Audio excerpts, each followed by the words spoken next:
বিভিন্ন সময় আমরা দেখেছি যে সাংবাদিকদের উপর বিভিন্ন সময় আক্রমণের ঘটনা ঘটছে। সেই সঙ্গে আমাদের পেশাগত বিভিন্ন বিষয় আছে, যে বিষয়গুলো ধরুন আমাদের যে আমাদের জীবনযাত্রার মানটা সাধারণ মানুষ থেকে অনেক নিচু স্তরে আছে। কারণ আমাদের ওয়েজ, আমাদের বেতন ভাতাদি ইত্যাদি, সেই সঙ্গে সামাজিক যে নিরাপত্তা আর সামাজিক সুরক্ষা, এই বিষয়গুলো আমাদের অনেক কমে গেছে গত কয়েক বছর ধরে। আমরা দেখছি সাংবাদিক এই যে আমাদের যে ফ্র্যাটার্নিটি, এই ফ্র্যাটার্নিটির এই যে সম্মানটা পুনরুদ্ধার করা, এই সংগঠন পুনরুদ্ধার করার জন্য এই সংগঠন কাজ করে যাচ্ছে। আর আমরা আজকে রাস্তায় নেমেছি, মানে এই গান্ধী মূর্তির পাদদেশে আমরা বসেছি। এটা হচ্ছে এমন একটা পরিস্থিতি হয়ে গেছে, এনাফ ইজ এনাফ, মানে আর আমাদের কাছে কোনো সময় নেই। এখন আমরা সিম্বলিকলি এখানে অবস্থান করছি, গণ অবস্থান করছি শান্তিপূর্ণভাবে।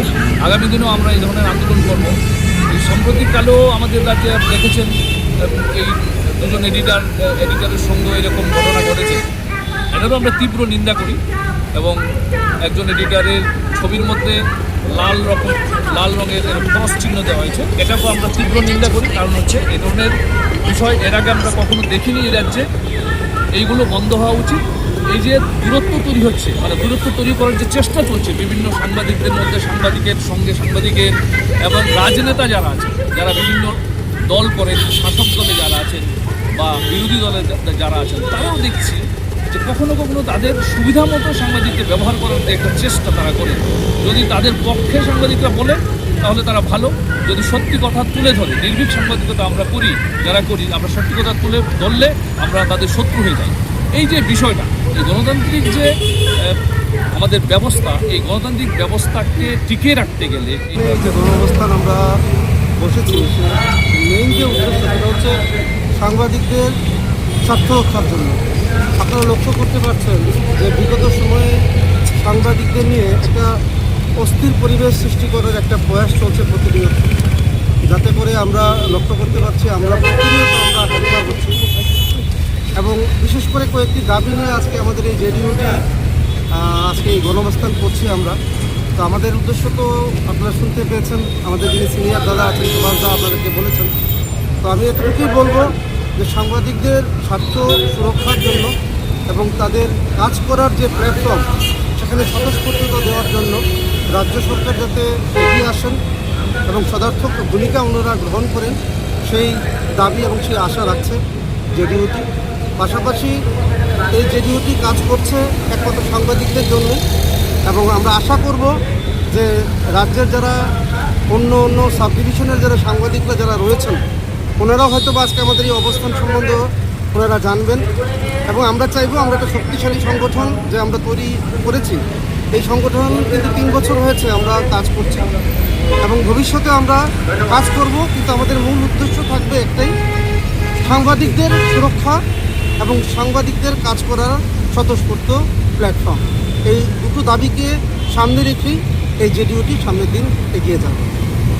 আপনারা জানেন যে বিগত দিনগুলিতে আমরা সাংবাদিকরা কর্মস্থলে বিভিন্ন জায়গায় যখন আমরা কাজে বেরিয়েছি বা কাজে আমাদের সাংবাদিকরা বিভিন্ন জায়গাতে গিয়েছি, সেখানেই বাধাপ্রাপ্ত হয়েছে। হোক সেটা সরকারি কর্মচারীর দিয়ে, হোক সেটা কোনো রাজনৈতিক দলের প্রতিনিধি, তারা সাংবাদিকদের আক্রমণ করার চেষ্টা করেছেন বা বাজেভাবে সাংবাদিকদের কাজে বাধা দেওয়ার চেষ্টা করেছেন।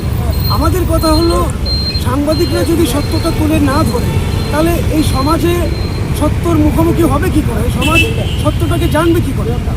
এবার বিষয় হলো, যখন কিছু গোষ্ঠীর পক্ষে আমাদের সংবাদটা যায় তখন তারা আপ্লুত হয়, হ্যাঁ আমাদের পক্ষে হয়েছে, যেই মাত্র যে কোনো গোষ্ঠীর বিরুদ্ধে মানে বিপক্ষে আমাদের সংবাদটুকু যায়, তখন তারা খেপে যায়, তখন আমাদের উপর বাধা আসে।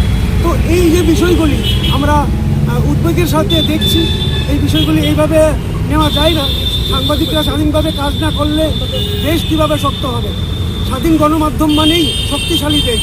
তো আমরা সেই সঙ্গে সাংবাদিকদের নিরাপত্তা, আর্থসামাজিক যে বিষয়গুলি আছে সেইগুলি নিয়ে আমাদের বিমা যোজনা সরকারিভাবে আমাদের জন্য স্বাস্থ্য বিমা করাতে হবে এবং বেতন কাঠামো নিয়ে আমাদের সাংবাদিক যে ভাইরা যে কাজ করছে, ফিল্ডে যারা কাজ করে তাদের বেতন কাঠামো ঠিক করতে হবে।